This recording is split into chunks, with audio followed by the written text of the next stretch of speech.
Welcome into the October 3rd episode of the Locked On Leafs podcast. I'm Mike DiStefano with Dave Morassutti. We've got a preseason game to recap from Friday night and a preseason game to preview tonight. Leafs in Montreal. Also, Dave, we got to get into these weird blinder things that the goalies had on in practice over the weekend and Rasmus Sandin's trip into the woods. Yes, you heard that correctly. He made some interesting trips into the woods to find some eh, special stuff. We'll talk about that, all that more coming up on today's edition of the Locked On Leafs podcast. You're Locked On Maple Leafs, your daily podcast on the Toronto Maple Leafs. Part of the Locked On Podcast Network. Your team every day.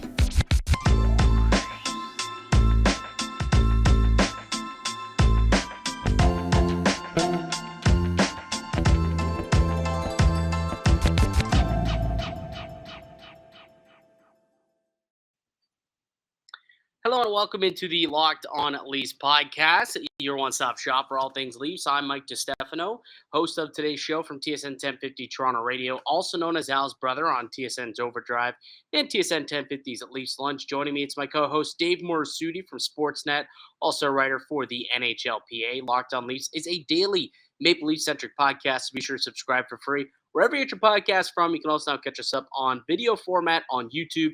Search up Locked On Leafs and make sure that you are also subscribed and hit the little notification bell so that you can get new content directly sent to you each and every day, Monday through Friday, 5 shows a week, all season long, right here on Locked On Leafs. Dave, what's going on, buddy? How's your weekend? Weekend was good. Getting some work done outside. Broke a pickaxe. Wait, you broke a pickaxe? Yep. Doing what? Cutting wood? Firewood? No, I don't know if you ever know what zebra grass is. It's like really tall grass you usually see on like golf courses and stuff. Sure. Need to move some of it away from my pool. It was getting a little too wild. These are some strong roots, man. It just snapped the damn thing in half. Jesus. I've had this thing for a while, and I've gone through like some decent stuff. I'm like, I've never even come close to breaking this thing. So yeah, apparently I'm ready for the season to start. Apparently, you put on that brute strength. Maybe you went gallivanting into the forest for some magic mushrooms. We'll chat about that in a moment, by the way. A little teaser to what maybe to expect. Not magic as in drugs, but just, mushrooms in general. But Friday night, let's recap this game Friday before we move on to tonight's game with the Leafs and Habs. Big night for Nick Robertson, right? Maple Leafs coming away with the victory, but Nick Robertson, I'd say, was definitely the standout in that game, scored twice, got an apple. And I think it was a big night for him, going out and showing the coaching staff and showing Sheldon Keefe, hey, I belong here. I want to be in this top 6, and I'm going to show you that I can be productive while doing it. Yeah, it's funny because I kind of wrote off this game before it even happened. Like, it's not a big one. The big boys aren't in. But yeah, Nick Robertson's just like, yeah, hold my beer. I mean, when you look at this game, too, it was like basically like a Marley squad taking on a pretty decent Senators lineup. Like, they had a lot of players out there. Batherson, Norris, Kachuk, Stutz. Like, they had a lot of guys who are going to be on this team. Artem Zub, Shabbat. And the Maple Leafs went out there and made them look like they were in Belleville, realistically, which I thought was pretty impressive. And Nick Robertson right up at the top of that list. Yeah, Robertson, these are the games where you tell Nick Robertson, we're putting you top line, you're going to be playing against NHLers. Let's see what you can do. Safe to say he looked pretty good. Yeah, I would say so. He's going to play tonight also, but I'm curious what you think. What more is he going to have to do, in your opinion, to solidify a spot in that top 6? Like, is he somebody who you expect to make this team? Does he have a long ways to go before he ends up winning this job? Like, or did this game that he had on Friday kind of really cement himself and do big things for where he stands in that open competition? Yeah, I think it'll come down to also, Zach Aston Reed's situation also bears a lot of watching because they got to make a contract space for him in the lineup. And, I think Robertson, that second line left winger spot it's his for the taking, right? especially with Tavares out, like you're gonna need some scoring punch on that second line. And so what I want to see in the next game is that offensive output something that can be relied upon. He doesn't have to score every night, but is he going to be an offensive threat on most nights? So that's what I'm looking for. And if that's what he's able to do, then I think he has a good shot at making the team. I'm not going to say he hasn't pretty much won a job on the team, but I think he, like him, and I'm going to also put Pontus Holmberg in terms of like guys that really are giving themselves the best chance to make this team right now. I put Mulligan in that trio as well. Somebody who also scored in this game against the Senators, just keeps making plays, keeps making things happen, and both those guys kind of vying for positions, or all three of those guys vying for positions with the Maple Leafs. It was also the first time that we saw a goaltender go the full 60 minutes. Ilya Samsonov was pretty good, I thought, in that game. Allowed one goal late, or allowed that third goal late in the game, kind of a squeaker that he allowed past him, one that I'm sure he would want back. But outside of that, I thought that Samsonov actually looked pretty good in his second game with the Leafs and first full 60 minutes of action. Well, especially because he didn't have exactly the best lineup playing in front of him, right? Right. This is also a banged up blue line, so this is not even the best Leafs blue line that they can put out really for a little while. So I think it was an encouraging performance for him, especially like this open night job. That's what these guys are gunning for right now. They're both Samsonov and Murray are. I can't pick. It's right now. It's kind of right now. You would think Samsonov because we've seen him more, but it could be like Matt Murray could have another good performance, and might put himself in the conversation too. Like I can't, for the life of me, figure out which goaltender I would put in opening night. It's funny because we were having that exact conversation today on Leafs Lunch, where some people are anointing. I mean, you said Samsonov, interestingly enough, but Matt Murray as the 1A in this competition, and we don't really know exactly how much of a competition it is. Like, is it one, or is it going to be literally be splits? Like, are they coming in thinking 50-50 type of spot? Is one guy going to roll with the hot hand and end up with a bulk of starts at the end of the year? I'm not really sure, but so far so good with Samsonov. Murray will play tonight against the Montreal Canadiens.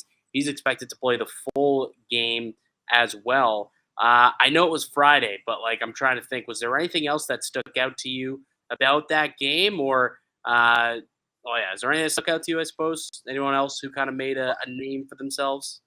I like that checking line of Aston Reese, Albe Kubel, and David Camp. That's a solid checking line right there. Yeah, absolutely it is. And I personally believe that whichever third line they end up rolling with will be a defensive checking line. They still got to sign Zach Aston Reese to a contract. I was playing around with doing some armchair GMing, trying to figure out exactly maybe what this team could be, because there's still a trade to be made, David. And we could talk about this maybe in a couple of days, but there's a trade that still has to be made in order to make this team comfortable with their cap situation and to get Zach Aston re-signed under contract. But they have looked good so far. So far, so good. So I would agree with you. It seems like Camp and Aston Reese, I think that's 2 games down preseason that they've played alongside each other. So Keith clearly trying to build up some chemistry and seeing what they look like alongside each other. Potentially that could be 2/3 of your shutdown defensive line on opening night. All right, let's take a quick break. And when we get back, there's some interesting things going on in Leafland over the weekend. Sandin got to speak with the media after landing in Toronto. He was talking about going out into the wilderness and foraging for some mushroom. We'll get into that.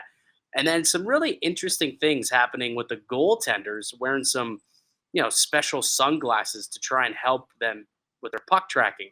We'll chat about that, and we'll hear from Matt Murray about that on the other side. But first, David, got to hear from one of today's show sponsors, and it's Simply Safe. Simply Safe, the numbers don't lie. In the last decade, over 4 million people have chosen Simply Safe Home Security to protect their home. You don't earn the trust of that many people without doing something right. At Simply Safe, your safety is the only thing that matters. I know because I use Simply Safe in my own place. They protect you with cutting-edge security technology powered by 24/7 professional monitoring agents who always have your back. Let me tell you, with 24/7 professionals monitoring, Simply Safe's agents, they'll call you the moment a threat is detected and dispatch the police or first responders in an emergency, even if you're not home or can't be reached. Simply Safe blankets your home in protection with advanced sensors for every room, window, or door, HD security cameras for inside and outside your home, smarter ways to instantly detect fires, floods, and other threats to your home. Our monitoring experts use uh, proprietary advanced response technology to visually confirm when a break in is real so you can get the highest priority police dispatch.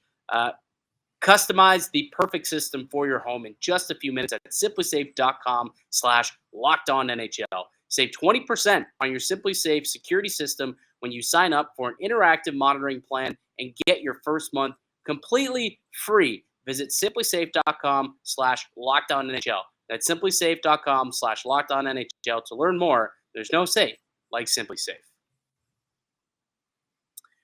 Welcome back into the Locked On Leafs podcast. I'm Mike DiStefano. Got Dave Morassutti next to me. We are your hosts here at Locked On Leafs. And speaking of the Leafs, man, there's an interesting weekend in terms of just like some kind of quirky things going on. You had Bunting and Nylander at like a Tim Hortons taking coffee orders and whatnot. Imagine that. Imagine just driving around. Can I get a large double-double? Sure. You show up and you got Michael Bunting and William Nylander in your grill handing you your coffee saying, have a nice day. Do you imagine that? I'd have to make sure the like they kind of do like a quick sip test on the coffee before I drive away. Like You try there's milk in it. I wanted cream. yeah, like would you be one of those people that would like drive around again and be like, Are you that guy? Are you that guy? Will you right there on the spot get your order right, or do you just take the L and walk out of the place and you're just drinking milk instead of cream or cream instead of milk?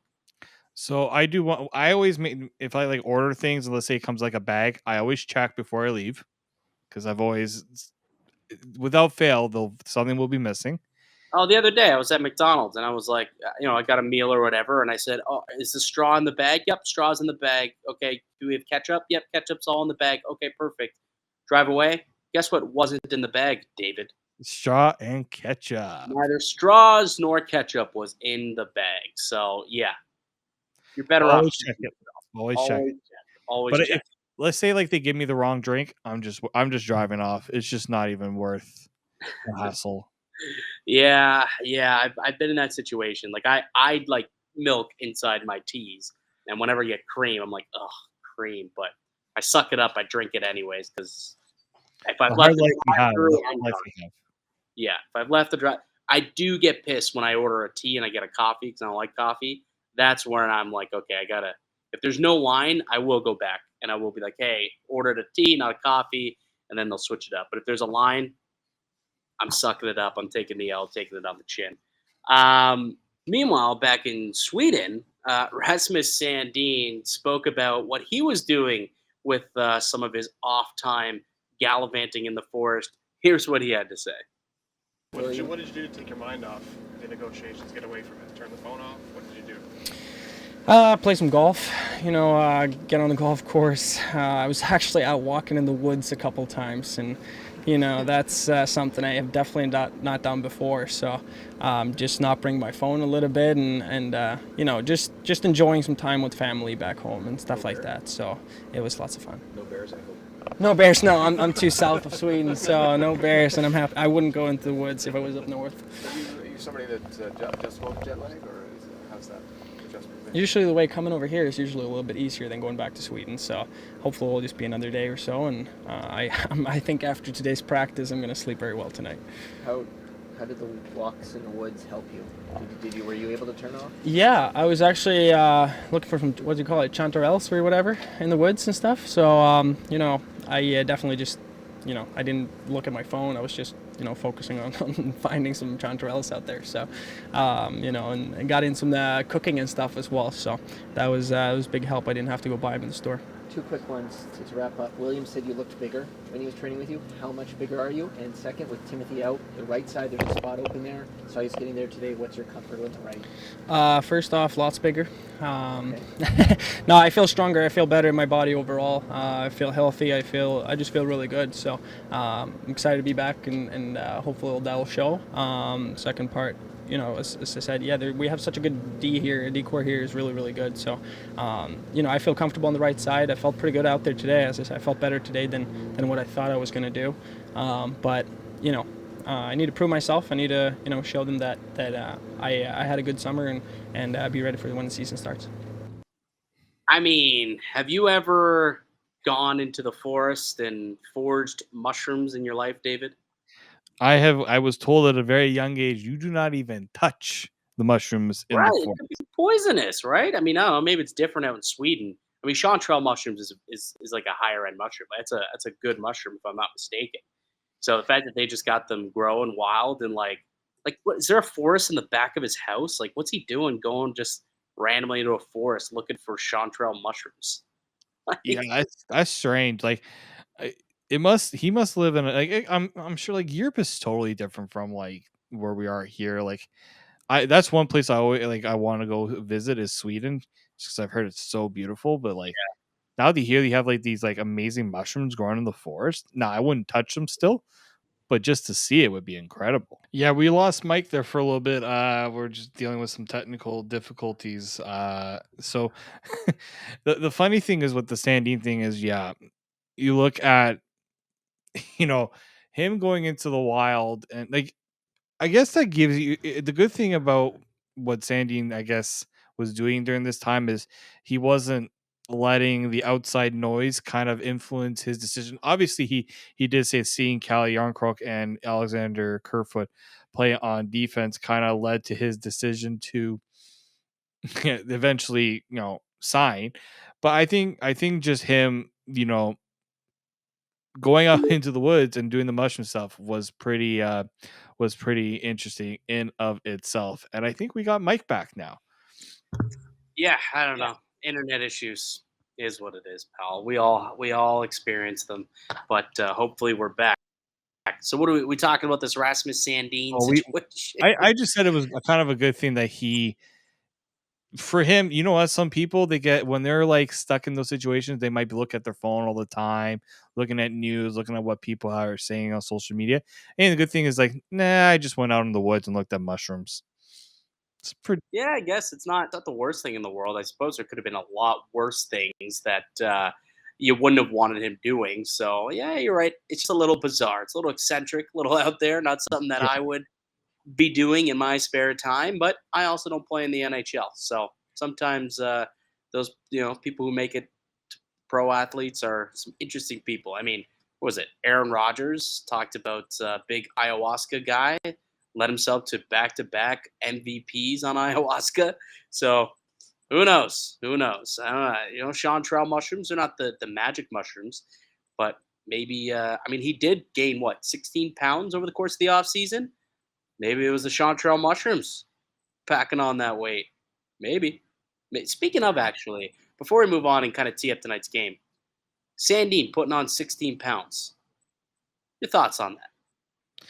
Well, for a guy that plays as physical as he does, smaller too, it makes him vulnerable to get injured. We've seen him get some unfortunate injuries.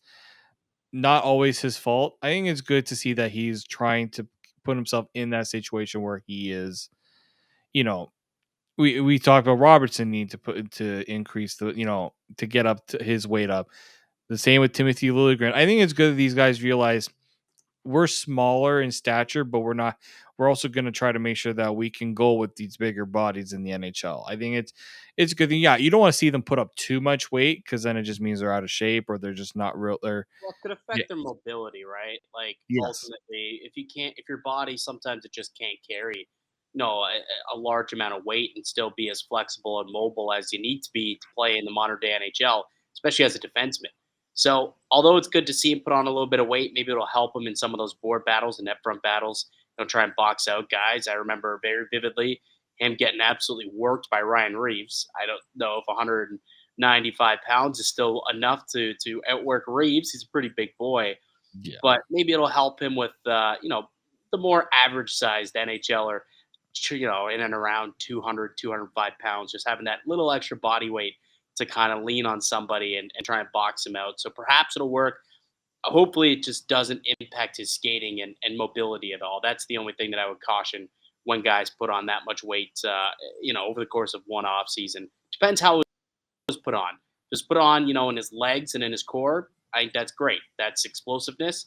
If it was, upper body strength, arms, chest, and whatnot, it's not always the best for NHLers. Nice. All right, we'll take one more quick break. When we get back, Sandin's not going to be in action tonight, but a good portion of the projected team will be playing tonight against Montreal Canadiens in preseason play. We'll tell you who that is on the other side. You'll listen to Leafs, Locked On Leafs, here on the Locked On Podcast Network.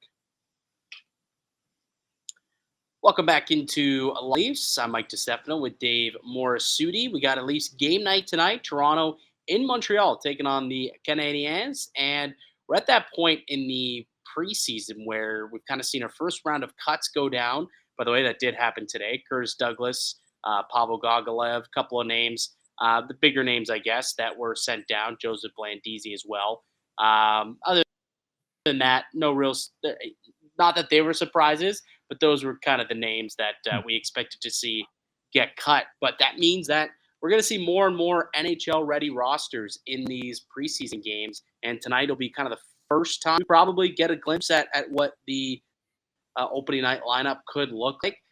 Projected lineup, the Bunting, Matthews, Marner trio will get their shot tonight to lace it up for their first preseason game together. Robertson, Kerfoot, Nylander on a line. So, this is a line that I project to maybe be the second line come opening night. So Robertson getting a look with Kerfoot and Nylander. Aston Reese, Pontus Holmberg, who you've talked about as a bit of a dark horse candidate in these preseason, and Nicholas Aube-Kubel. So those three will make up the third line with Camp getting a night off. And then Alex Steeves, Adam Gaudette returns from his shoulder injury. So he'll play tonight as a fourth line center. Good opportunity for him to get a good look and try and push for that fourth line center role. And then Dennis Mulligan getting another opportunity to try and fight for a roster spot alongside those two. Defensively, Morgan Riley and TJ Brody, Giordano and Hull as the second pair. Philip Kral and Mete will be the third pair. And then Matt Murray will be starting the game and is expected to play the entire 60 minutes. So what are you most excited to see out of this lineup tonight, Dave? I'm going to be it's funny because a friend of mine or colleague of mine who is working the game tonight, he was like, all right, so who should I be looking for on the Leafs? Literally pretty much got my pregame, my pre-podcast work done then. Said, well, yeah, Robertson's a big one just because he's, trying to build off the last performance. And then you have like Holmberg is another guy too, like because he plays center and Tavares is out. Like you're gonna need that depth there over at center. And then I'm trying to think who else would I be looking at. I mean, and Victor Mete is another guy because the Leafs right now, as it stands, the depth is a little shaky on defense, right? And he's a guy that they're gonna have to make a decision on whether they're gonna put him on waivers or if they're gonna. You don't want to put yourself too thin on the blue line, which is why when I heard someone suggest, "Oh, is he going to go on waivers?" I'm like, can't really risk having too many guys being put on waivers than being claimed. But he's another guy. Like there's a job here that he can win, right? Liljegren comes back, it changes that a little bit, but those are kind of like the three things I'm looking at. Yeah, I'm excited to see Robertson, what he can do as a follow-up to Friday night's game, right? A good chance to get a good look here next to Nylander and Kerfoot, because if he can go out there, rip a puck, play well off the puck especially as well, I think it bodes well for him in the future, or going into it, trying to make this team. But yeah, I'm with you. I'm looking at this roster right now, and another guy I'm hoping has a good outing would be Adam Gaudette. First time we get to see him in Leafs uniform playing in a game. So if he can go out and have himself a decent game and prove, hey, I'm here, I could be a good fourth liner for this team. I mean, he's someone who makes $750K, right? League minimum. At least you're going to need those type of contracts. He's somebody who can kind of play up and down your lineup a little bit. So I think that I think those those players will be a couple of decent guys who I'd be kind of keying in on. And then obviously Matt Murray, right? Chance to watch him. We've seen Samsonov pretty solid through a couple of games here. Get him a chance to play a full 60 minutes. See what that looks like tonight. Yeah, you want to make sure that Murray's building off what he's saying. I mean, we heard. I know we maybe we can just discuss the clip, like the kind of things that they're doing in practice, where they're wearing special goggles to block out the. So the way that this was described was there's special goggles that block out your peripheral vision and Yeah. forcing you to use the middle part of your eyes because that's what's strongest. I Well, found it forces you actually. I looked deeper into it a little bit. Not just use your eyes, but actually to move your head. So you're not relying on your peripheral, and you can get full head movement and track the puck and see things a little bit better. So that's what it's also supposed to do. And we'll see if it works. Apparently, it's kind of popping up around the NHL a little bit here and there. I think Colorado used it a bit last year. They probably used it in Vancouver, I would assume. That's where Curtis Sanford, the goalie coach, came from. And they got a pretty good one in Thatcher Demko down there, so perhaps it was used there. But I mean, I anything, anything is worth trying, right? Yep. So, but yeah, I thought that was interesting. But yeah, Matt Murray will get the full 60 in this one tonight. All right, buddy, give me a prediction for how you think tonight's going to go before we sign off. I'm gonna go 4-2 Leafs. 4-2 Leafs. Who's playing in Montreal? Should probably take a look at that. Okay. Montreal's got a decent lineup, actually, that they're icing, too. It's just two teams. They're both got some NHL star power out here, like Drouin, Monahan, Anderson, top line. Slavkovsky is going to be in the lineup with Kirby Dach and Mike Hoffman. You got Gallagher in there with Dadonov and Christian Dvorak. On the blue line, Mike Matheson. Who else they got? Justin Barron. Blue line's a little bleak, but I think they got a bleak blue line anyway. Jake Allen, fresh off his new contract extension, will be between the pipes. But ultimately, I think that the Maple Leafs are boasting the better lineup. They're the better team also. A little bit better depth. I think 4-2 is a pretty solid score.